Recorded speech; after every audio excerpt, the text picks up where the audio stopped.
Now, with last week's elections out of the way, it's pretty safe to assume, isn't it, that the campaigning over Europe will now step up a gear. And the key challenge for both camps is how to engage voters. Well, this week we'll see the release of a feature-length film devoted to the cause to leave the pithily named Brexit, the movie. Here's a short clip from the film. Do you know who this man is? No. No? No. A democracy only works if you know who your representatives are. Yes. Martin. Oh, well, Martin Durkin is here, the filmmaker, and putting that test there to members of the public part of the film. They just put us out of our misery. I'm going to get Martin Schulz. It is Martin Schulz, yeah. Who's the other guy? Oh, the chap in the orange? I don't know. No, the first one.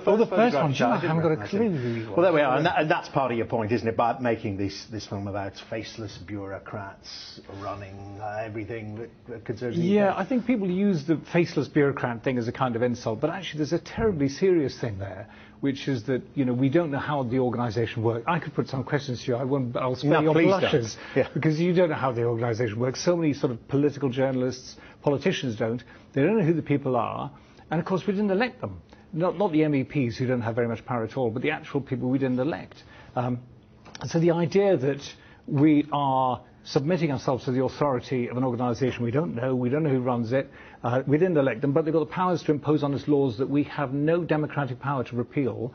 It seems, you know, that is a bizarre thing for us to be doing, and yet but we haven't sort of woken up and realised this mess that we're in. So, I mean, you are a confirmed Brexiteer then, have you been for years? Yeah, yes, I have been for years. I think not for all the reasons lots of other people have been, but my main problem is the lack of democracy. I think that the idea that we are no longer in a democracy should upset us much more than it does. OK, so why make a feature film? And, you know, I mean, I think a premiere in Leicester Square, you're going to have Tom Cruise and walking up the red carpet. We're hoping also Gove instead of Cruise, but, you know, tra-la-la.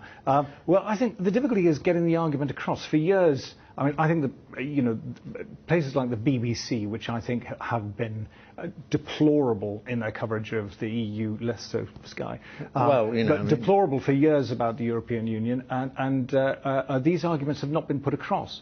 But rather than have little snippets on bits of news with the BBC, rather scared, will take their charter off them if they don't give some space to you. But I mean, does the film format, does that give you the opportunity? You don't have to be balanced within the film. It's just full on. This is why we should leave. Well, I did try to interview a lot of people who want to stay in, from David Cameron sort of downwards, but they all refused. I think because they knew I was going to be a bit horrid to them, which I was going to be a bit horrid to them. So I don't blame them. But yeah, no, it's a full on. I mean, I think it's balanced because I think it's true. So in that sense, it's balanced. But I mean, you know, in terms of the voices, there's also something I noticed, only having seen the clips, is everyone seems a bit old in it. You know, we're told that young people, you know, are going to be mainly voting. A lot of them want to remain. You have to convince some of them as well, don't they?